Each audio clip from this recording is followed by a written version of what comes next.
Hey, this is Dan and Tom, and Mike Reyes is with us today. We're going to talk about, Mission Impossible, the final reckoning. It's out. We saw it. Here's our view. All right. Now, Mike, what do you think overall? I think it is a marked improvement over Dead Reckoning.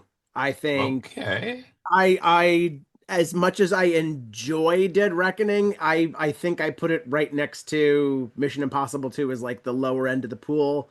Some people are going to think I'm crazy, but it has good stunts, but the story for Dead Reckoning was my problem. So when Okay. the final reckoning came in, it still has some issues. It still leaves some pretty big loose threads that I am definitely. I had a whole list. I wrote a whole list of features I wanted to pitch my management at Cinema Blend, and I Yeah. got to three of them in the staff meeting. I was like, I have more that I can pitch. They're like, okay, we're gonna go with these three for now. And it's like, okay, that's fine. But as much as it tries to tie up all of the loose ends, there's one really big one. There's one moderately big one that's left from Dead Reckoning, which I have information on how that was going to be sort of tied up in this. Mm. And They had to cut it at some point. It was 2 hours and 45 minutes or whatever. oh, all right, well, we'll get into that in a moment. But cutting it off at that point, I think it's really good. I think the action's great. I'm glad they sold the biplane sequence because I think Mm. the sub sequence is really the action set piece Yep. that's the impressive thing. Did you both see it in IMAX? Yes. Yes. Yeah. I missed it when I went to the press screening, but apparently that submarine where he's turning the crank and then the aspect ratio opens with the turns. Yes. That Right. alone makes me want to go see this again in IMAX. Yeah. Yeah, the IMAX I would definitely recommend IMAX. The action sequences in the biplane chase, fantastic in IMAX. Wow.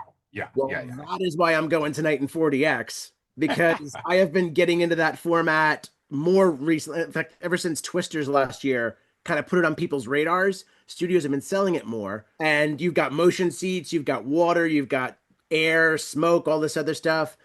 yeah. This year, Sinners and Final Destination Bloodlines have been the best ones so far. All Yeah. right.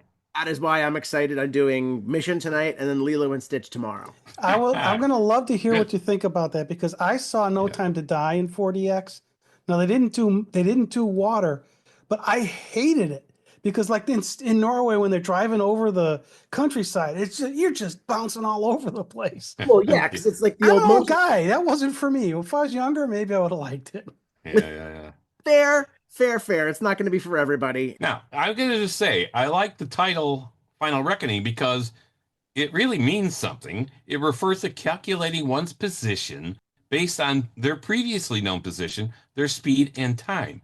And in 7 and now in 8 here, that's exactly what they're doing. So it's a perfect title. I love that. All right. So let's talk about the pre-title sequence, which I think was somewhere around 18 or 20 minutes, right? Yeah, I timed it at Some 20. So yeah. Okay, time to the 20.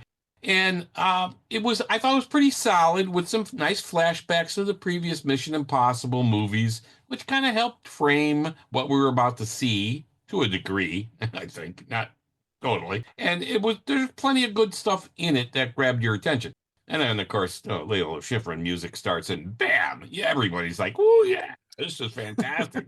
So that's a great moment after the pre-title runs, right? What did you think of the pre-title, Mike? Those speakers shook in the Yeah. theater with Yeah. them because it was the IMAX press screening. Yeah.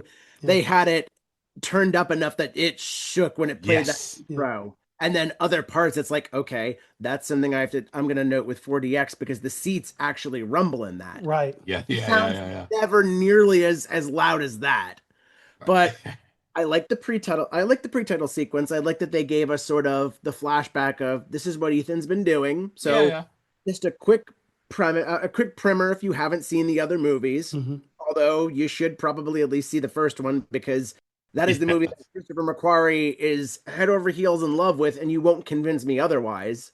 Yes. As well as some other classic movies he references here and Rogue Nation. Yep. But something I had heard from a friend. Now, I have a friend who saw this in a test screening.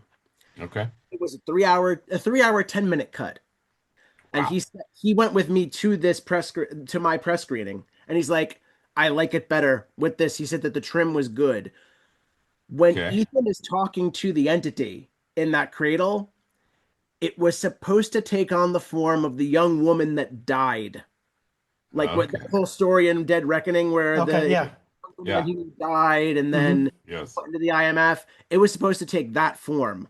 And then I guess it just goes through the whole same spiel as it, but it was a very, he saw it in like an unfinished cut. It was just enough to test it with people and to get like a beat on what's going on. Yeah, yeah, yeah. But he said that he liked it better. But the thing about having a pre-title so good and so reverent is they didn't need to repeat so many of those moments, those flashbacks through footage throughout the movie. I I felt agree like with you Later. there. too Yes. Yes. hand-holdy. Yeah. Well, and I had Yes. some of the audience members made comments about the fact that they thought there was too many flashbacks.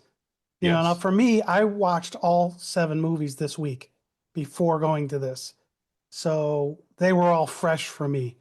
But Yeah, if I yeah. hadn't seen, like Rogue Nation, I hadn't seen that in a while. So until this week. So it's nice to get some of that back into the mind when and putting some of that stuff up front was helpful, I thought. But I agree. They then repeated Yes. stuff they didn't need to during the rest of the movie. Yeah. They could have cut a couple of minutes there.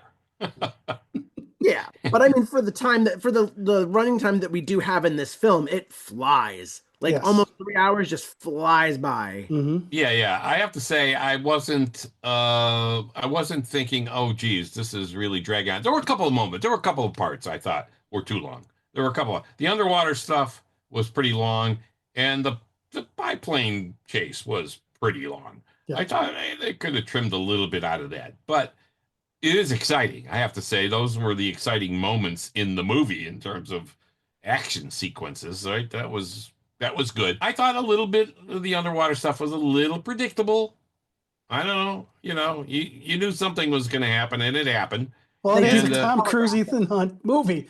Some of that yeah, stuff is predictable. well, and you they knew I was definitely like, okay, telegraph all it. right, and then boom, okay. But all right, so Tom, what do you think? The pre-title, you liked it, right? It's you said it, I thought it was right? good. Yeah. Yeah. All right. And I thought, the chemistry of the general principal guys in the movie was pretty solid. I mean, they've done it all before, right? You got Tom Cruise and Simon Pegg and Ving Rhames. I mean, that's a good chemistry, and it felt good. They introduced some new people in this one, and I thought the chemistry was okay. I didn't think it was the strongest, but I thought it was okay. But I thought in general the casting was pretty solid, and I, I think they gave Peg a few good facial expressions and things that he did that were funny in serious moments, but kind of lightened things up a little bit. Mhm. And he did a good job with that. He was perfect. He played it off very well, and I liked that. That was something I did really like about Final Reckoning is the humor, the sly humor that we've seen in Mission Impossible came back because Yes. Yes. Rogue Nation was still kind of funny. I think Fallout and Dead Reckoning have a problem. I like to call it playing the Saint Ethan card because Hmm. it's just so reverent of Ethan and like especially through Luther, which Ving Rhames sells the stuff he's saying, especially on Fallout, where he's like, "Oh yeah, he's the guy that does it because he's the only one that can. He's the one that has to." And it's Yeah. like, I get it. He's our hero. We like him. Please, like, I mean, I love seeing Ving Rhames, but he can do more than this. Right. But Yeah. it was nice to see little cheeky bits of humor and just sprinkled throughout the film. And it's like, okay, like Holt McElhaney, Oh, he was this whole great. thing about the aircraft carrier Yes. Yeah, that was good. rides the line between, Yeah. okay, this is getting a bit much. And no, I like this. Let this guy go. Yeah. Yeah, yeah, yeah. Well, it's funny because my wife came with me to this, and she's not a spy movie fan at all. And she said that she thought the humor was better in Dead Reckoning than in Mm. the final. And I think part of it is some of the humor was based on the past. So, like, there's a Yeah, scene where yeah, somebody shows up, I'm not going to say who, from the past. yeah. And I almost fell out of my chair laughing when you see that person, right? We're Okay. not Yes. going to give it away, but Oh, Yeah, yeah, yeah, it yeah. was just blown mind. It was amazing. if it is the It, person I think it is, It well, is. I was amazed. Oh yeah, I'm amazed that well, people know they're in the movie. Like Yeah, they yeah, make yeah. 12 Saxons, William Dunlow's. He has a Yeah, character poster. yeah, He yeah, got a yeah. character Right. Yeah, poster Well, yeah. see, They for know he's in the movie. We could say it. it's So, because they blew it last time by giving away everything that was cool. fair. I've done nothing with yeah, yeah, trailers, yeah. That's advertising, fair. anything. But Fair. I've Oh, ignored it. but I thought that was a great, and I'd like to give him a shout out because I thought he was terrific. William Dunlow in this, I thought he was awesome. I thought he was awesome, and I thought the one who played his wife Tapisa. Lucy Tulu Godric. She's Okay. fantastic. She and Rolf Saxon are fantastic as the Donlows. Like Yes. you Yeah, could yeah, yeah, make a yeah, Paramount Plus series at this point. Meet the Donlows, and there you yeah, go. yeah, yeah. But I mean, it's Tapisa. She says a lot without saying much. Really, she didn't have a lot. Right? She was yes, good. I thought she was good. and even that Uh, whole thread with each other where they just have that sort of heartbreaking, like I'll yeah, see you later sort of exchange. But also to take a character who was basically a punchline for the franchise for 30 years, like every time you watch that movie, you just think, that poor bastard. Yeah. The moment yeah. they announced he was coming back, I was like, oh, this is exciting. William Donlow was played by Rolf Saxon. We didn't say that earlier. Gotta give him a shout out. He was good. All right, Oh, what'd you think? What'd you think of Haley Atwell? I think they needed to keep Rebecca Ferguson, and that's only because of the fact, and All right. that is not a slight against Haley Atwell because I love Haley Atwell to death. I think she is a consummate performer. She is a knockout actor, and I would serve at her whims as like a butler. But she's a tremendous talent. So to have her shoehorned in with like a random role that really you should have built her up either more in Dead Reckoning or somehow Yeah. retcon something needed to happen. Okay. And this is something that I kind of noticed with Dead Reckoning, where you have Nick Offerman's character General Sidney Hmm. felt like a stand-in for Rob Delaney, Hmm. who is in Dead Reckoning, in the whole Hmm. the cadre that meets with the president. Indira Varma's not here, but Jenna McTeer's here. It's like, okay, so we have new actors kind of filling in the ranks here, but there's not much continuity and not much to build off of. And Yes. maybe they're using it as a backdoor for a new IMF team because giving Benji all his due does prove that he's ready to lead a team. But I just feel like Grace was the character on paper is not as good as how Haley Atwell portrays her. Ah, okay. Yeah. All right. There you go. I agree. So you're saying it's more the character, not the actress. Oh, definitely. Yeah. I very rarely can find a situation where the actor is the problem. Hmm. Like it has to be really bad. The Like writing especially if is, you're yeah. a writer or you just enjoy reading things, you can usually tell like, okay, that is not enough. That is too much. Like you can usually piece it out yourself. And it's just Yeah, yeah. I do not think Grace was kind of too late.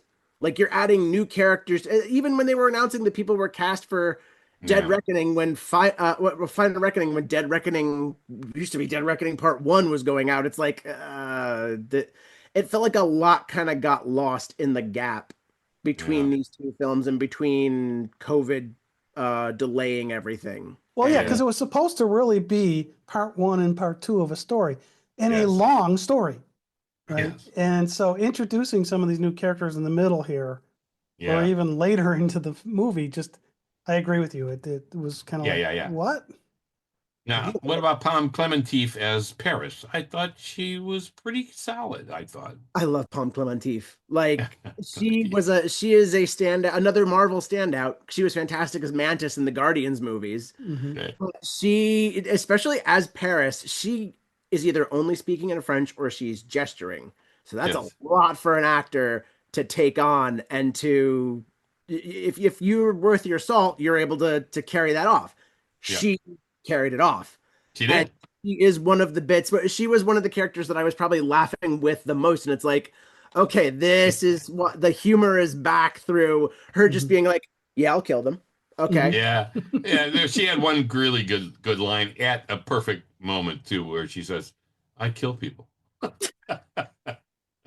Yeah, that was good. All right. Who else? Who else, guys? Who else do you want to call out here that you thought was pretty good in this? I was glad to see Angela Bassett back Hmm. because they made I was glad that the theory was confirmed that Erica Sloan was the president and there is a good maybe 5-10 minutes of this movie that could be a case for a remake of Failsafe, because there Yeah, are the yeah, yeah. moments between her and like Holt McElhaney and Nick Offerman where they're trying to determine their nuclear response. Right. Yes. And it's just, it reminded me of how in Rogue Nation, the scene where we're introduced to Elsa at the opera, we're not introduced, but we see Elsa at the opera. Right. Yeah. She is about to shoot a prime minister, and the certain note is highlighted in the score, and it's like, ah, the man who knew too much. Exactly. Classic film language, but it's not just cribbing it and just remaking that scene. Macquarie is making scenes that are evocative of those movies without being Yes. like, hey, you remember that? And it's just like, I want to go home and watch Failsafe again. Better still, I would watch a remake with these people playing Failsafe. Yeah. And that's another thing I'll highlight with another performer I thought was tremendous in here. Tremel Tillman as Captain Bloodsoe Yeah. running Yes. the submarine that Good. is on for a small role. He just Solid. digs in, gives everything, and it's like, I want to see more of this guy. Very believable. Natural mischief. Where he's just like, you found the right boat. You want to poke the bear. And like that is something that I will say, while the script may not have given this this big cast as much to work with, they did not cast anybody that couldn't handle it. They casted people that you knew, or you might be either you knew them or you were passingly familiar with them, and there was enough shorthand in their performances to give you, okay, I am glad that this person's here. And it may not be as meaty as I want it to be, but I'm not going to say no to Shea Wiggum in a rather interesting twist that should have really been built into Dead Reckoning. And I hated, hated, hated, hated. I can't say hated too many times. That twist. That just pissed me off something fierce. I'm like, why the heck did you have to, A, why'd you have to go there? B, I don't know how to say this without giving this away. Hmm. The genesis of that, they ruined in an earlier movie, right? Because I really did not like what they did with the genesis of that character Oh, in, you know where I'm going with this. so you've got Yeah, problems from okay. the root here. I've got problems from the root here. You're a And Martin then, Landau fan. and yeah, and when they take that and go the first way they did it when they did it, and then now in this movie with what they've done, it's just like, no, that to me that's garbage. But Yeah, that's it's hard my for people opinion. listening to know what the heck we're talking about here. Yeah, but if you watch the movie, when you see it, you'll know exactly what we're talking. The character is Briggs, right? We'll give you Yes, that, Yeah, right? okay. All right. yes. And I think what they should have done is, since that was a bone of contention for a lot of classic Mission fans, Mm-hmm. there's a simple fix. He's third generation. Yeah, He's not Mhm. like, you make that other character the first turn, as you had put it. He's the son of the legacy character, and yeah. then this one is the third generation, and that's the problem. Well, and the math Yeah. doesn't work. That character, based on the way they described him, should have been 36. Sorry, Shay. You're younger than me, but you're not 36. Yeah. Yeah, there you Yeah, it's go. like your dad, like when you were little, Yeah. yeah, it's like, no, No, no. no, yeah. All Now right, I Mike, when you were talking about the nuclear response too, Mike, there was a few seconds in there where I saw deal or no deal. Yes, I'm yes. not going to say anything else. yes. Oh, but I mean that's just implied, because and now anytime you see someone with a random briefcase, it's just like deal or no deal. Yeah. So Yeah, the yeah. nuclear But football trope kind of plays into that, but Yeah. I see Yeah. you. I see you. yeah, there were a couple of minutes there, a couple of moments. Yeah, that was good. All Now right, let's. there were two other callbacks I wanted to point out here real quick. Yeah, One was sure. I think they overdid it, but I did like the whole reference to May 22nd, 1996. I thought that was really good the way they did that. A Wonder little what happened. overkill, but I I thought it like was the good. tie in there. So, Yeah, yeah, and then that the was other good. That one, was good. as we're driving home, my wife says to me, the scene with Paris, and I'm just going to say who's in it, right? Paris does something in this movie. She goes, I saw Hawkeye Pierce do that on MASH once. Wow. Okay. Oh, You got it, Mike? Yes, seed vault or Yeah. the vault, just the vault. That's not the seed vault. No, no, Yeah, no, no, not the fault. She saw Hawkeye. Yeah, yeah, yeah, yeah, yeah, yeah, yeah, yeah. And yeah, yeah, that was in the information vault. yeah. Oh yeah, Yeah, yeah, yeah. right. Yeah, Yeah. No, I know what you're talking about. yeah. And I Watch thought, TR reruns too. yeah, that was. I thought that was a good call out there as well. All right, the stunts, Mike, you mentioned the stunts were fantastic. There were some awesome stunts. Now, Christopher McQuarrie once said about stunts, if it can be done for real, it should be done, basically. So that's how they approach things. And I have to say, I mean, Mission Impossible and Tom Cruise, they've become world renowned for the stunts in their movies, more than any other movie series for sure. And then there were plenty of them here, and some of them were a little over the top, unbelievable in the sense that of the word that you couldn't believe that that can be done. But I It's thought it Mission was Impossible, Dan. it was exciting. I thought overall solid. Lots of fights, the biplane chases, timers, of course, dominate things here to increase the tension and suspense and so on. I thought it was okay. I thought actually I saw a little Indiana Jones in there. Even saw a little 2001 Space Odyssey in there. Ooh, Oh yeah. the Oh colors, yes. all that, I didn't think of and that. yeah. So I thought it was pretty good. What do you guys think of that? The stunts in general. I'm still amazed that I forget what it was. There was a random YouTube video I found that this guy is doing a series on the production of each film and what challenges and what sort of stories were in there. And they mentioned like right up front in the first one, it's like, oh, Tom wanted to actually be on the TGV train for the train sequence, but it's like, oh, we couldn't do it. So then they had like an actual like a train car and a sound stage with like fans and everything. But eventually he just kept getting his wish and went to like free climbing and kind of being a little injured.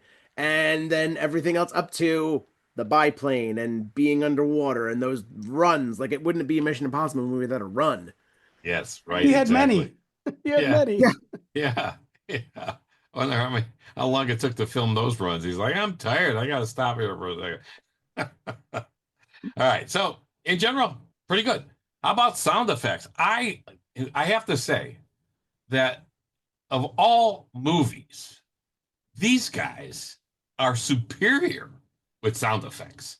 They do sound effects like nobody else. Whether it's somebody walking on a gravel road or whether it's bullets or punches or whatever it is, I think the sound effects are just absolutely tremendous.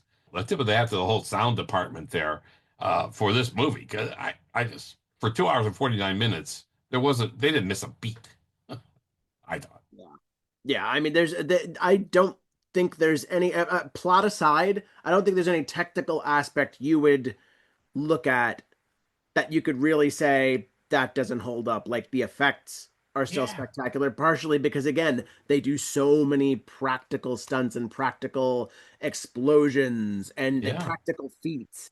And I love that filmmakers are going back to shooting on film and doing practical effects. Like Hmm. yes, Christopher Nolan crashing a World War II plane for Dunkirk.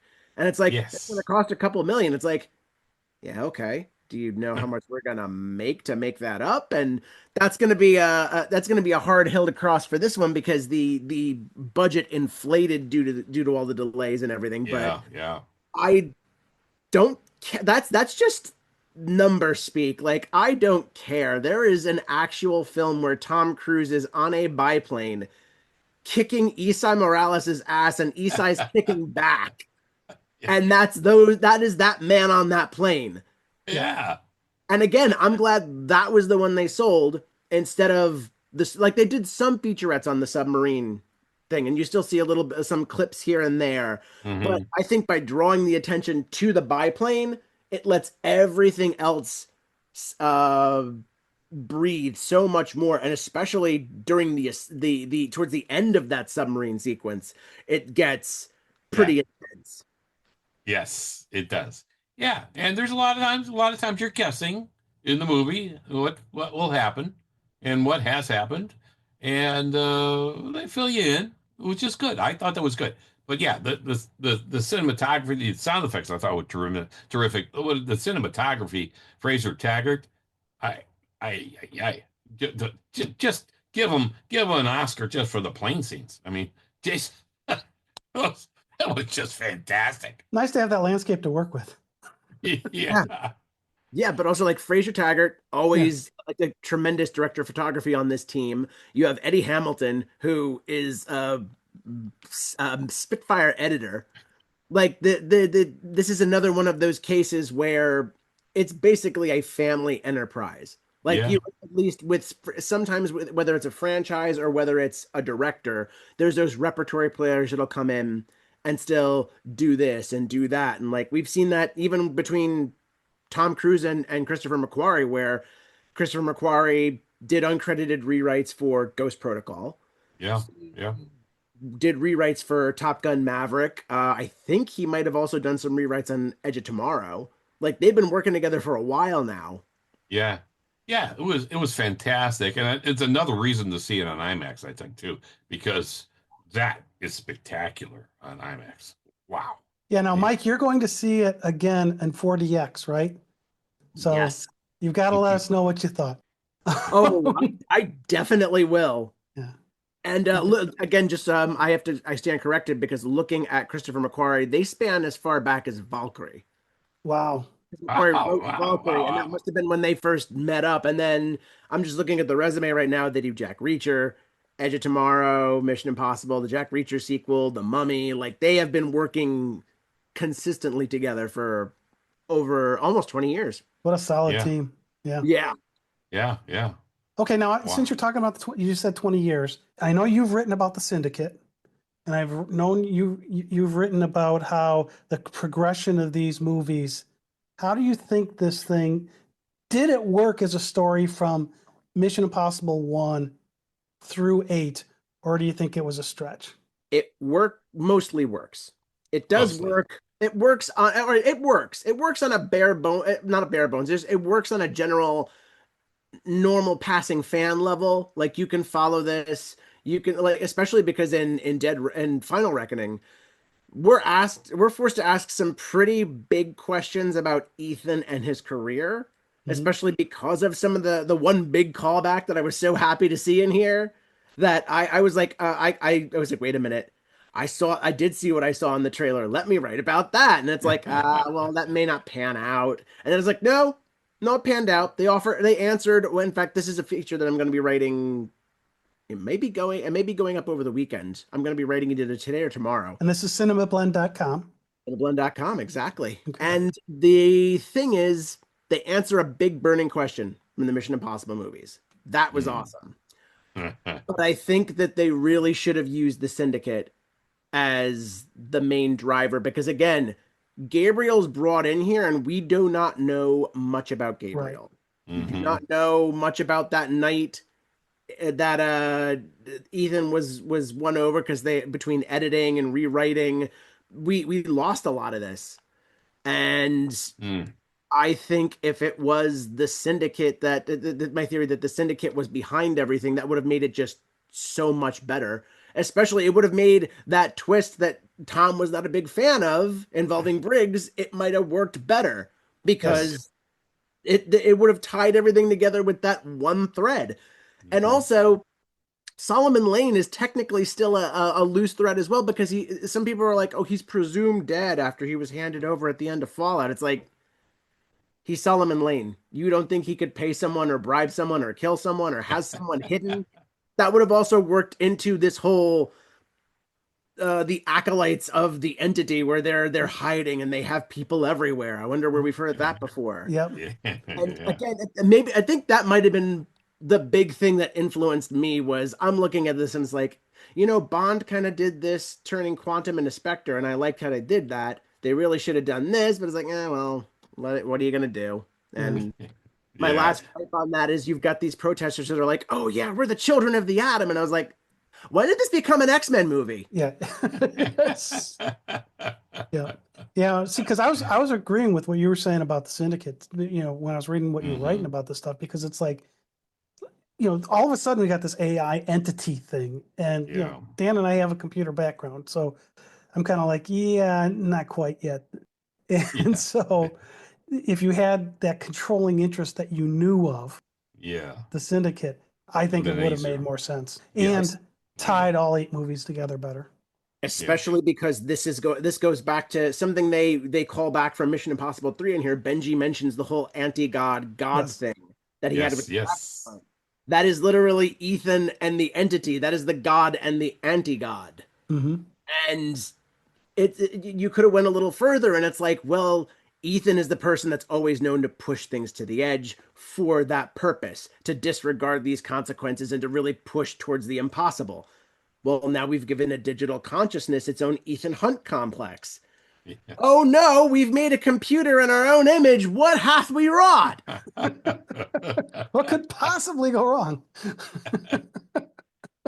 All I right. never wrote about this. Yeah. People are going to think this is an open-ended ending. This is not an open-ended ending if you go to the fundamental understanding of what's going on here. And Yeah. I kind of hinted at it with the last bit of conversation we were just having. Yeah. Like, yeah, yeah. I don't want to spoil it for anyone. Now, Yeah. one thing that was missing for me is when Ethan gets his mission, kind of gets his mission at the beginning. There was no, your mission is if you choose to accept it.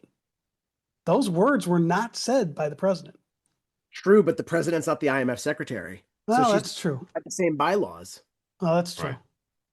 I just thought There you go. that's a good point because he was getting his mission, but you're saying, but not from the IMF secretary. Okay. And then while it's not that much of a spoiler to anybody who thought Paula Patton, Maggie Q, Jonathan Rhys-Meyers, or Jeremy Renner were going to pop up, it ain't happening.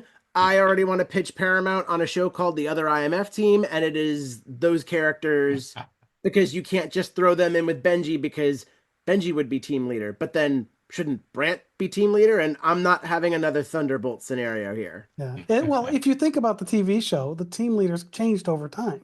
So it would be easy to do that in this True. It could. and keep going forward. And also, Yeah. they could just have more than one team. Like, Yeah. you can't just have one team operating the whole globe. Yeah. Yeah, that's true too. Yeah. And they could do that in multiple times. They could do it in different groups. They could have this team and that team and have different movies. It could go on forever. Well, Or so at the screening we went to today, they gave us a poster. And I'm walking out. I said to my wife, I said, now in 50 years, if this franchise is still going, this poster is going to be worth a lot of money. But I'm going to be in 116 or something. Ain't going to happen. hang on to it. You know, Paramount did the Friday the 13th movies, and Jason's, let's say, how many? There's at least 2. Like, there was like the final Friday, I think, or there was the one sequel where they thought they were over, and then there was Jason's Dead, the final Friday, or something. Jason Goes to Hell, the final Friday. It's like, final is bringing back another good Christopher McQuarrie quote when he was talking about whether Henry Cavill would come back or not. There's no such thing as death, just unavailability.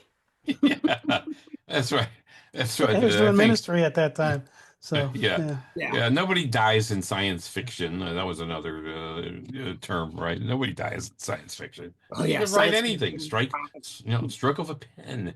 Now, Dan, you and I both talked to some of the audience members after we saw this movie. Yeah. And so let's just play some of their comments. Yeah. Okay. Just say your name here. Okay. And, all right. Hi, my name's Caroline, and I liked it a lot, but I really wanted more mask reveals. More masks. We're just coming out of Mission Impossible: The Final Reckoning. All right. And what's your name? I'm Chandler. I thought it was really good. I don't know. Yeah. I don't have anything. I don't think Yeah. insightful to say about it. Yeah. What'd you think of the pace of the movie? I thought it was good. I feel like the early scenes were a little like gratuitous a bit Okay. with the flashbacks, but it was good. It made sense. All right. Yeah. All right. Anything else? Yeah. No, All right. no. Thanks, guys. All right. Thanks a lot. Bala. Sahana. Sahana. And what did you think of the movie? It was very good. I liked it. Was it too long? No. No, I No. don't think so. Did it wrap the story well for the two movie series? Yeah. Yeah. Okay. Yeah. Anything you didn't like about it? No. I found the first hour kind of weird. Like the opening sequence just felt like an edit almost Okay. of all the past movies. Mhm. But I think the rest of the movie, like, kind of moved past that. It captured the rest of it. All right, cool. Thank you very much. Hi, can I have your first name? Vyas. Vyas? Yeah. And come on over. And your name? Priya. Priya? Anand. Anand. Yeah. And what do you guys think of the movie? It's unbelievable. Unbelievable. Really, I thought it was great. The What did you like? The action sequence were fantastic. The first half an hour was maybe a little slow, Mm-hmm. but after that it was really engaging, and it didn't seem like long at all. I know it's supposed to be close to 3 hours, but it didn't feel like that. I wish it was longer. I liked the editing too, how it was put together as well. Okay. What did you think of the airplane scene? That was That was fantastic. fantastic. And I think a lot of people don't talk about the submarine scene where he goes inside the submarine. Yeah. That was really One man show. Yeah. That was clearly That one was man really show. good. Yeah, that was Yeah. really, really good. I don't know why people are not talking about it. The plane scene, of course, that was fantastic. But so was the submarine scene. Yeah, see, I thought the plane scene was a little long. It was a little long, yeah, but because we knew it was coming because of the little trailer and stuff, it was not that bit of surprising. But the submarine scene was total surprise and was really keeping people on the edge. Yeah. Sure, of course. All right, thank you. Thank you. Take care. All right. Thanks for everybody who gave us those comments. We really, really appreciate it. Yeah, it And was for fun. the most part, we agree with you. Yeah, there you go. All right. So I think in general, we're all saying go see this movie, right? Yeah. Yes. Yes. Yeah. And for us, go see it in my IMAX because I think that was fantastic. Mike Wait. will tell us how it is in 4D with the rumble seats and everything. You're going to see tonight. I mean, we'll literally record another half an hour to tell you about the 4DX. Well, we did an episode off of No Time to Die where we talked about it in 4DX, 3D, Yeah. and standard widescreen and IMAX. Dolby Digital or whatever That it was was. really good Yeah, 3D. yeah. That was really good 3D. And I'm sad that Mission dropped 3D after Fallout. Like they did it once and then that was it. That's a wrap of our talk about Mission Impossible, The Final Reckoning. This has been Dan And Tom. from SpyMovieNavigator.com and our great guest, Mike Reyes of Cinema Blend. Thank you, Mike. Oh, Mike, thanks for joining us today. This is fun. Always fun with you. It has been way too long. And before anybody thought that we were too late on the Bond stuff, just remember Rolf Saxon was one of the minions in Tomorrow Never Dies. Exactly. There you exactly. I look forward to your article this weekend. Yeah. On cinemablend.com. Yes. Yes. CinemaBlend.com. Check it out. All right. Thanks, everybody. We appreciate you listening.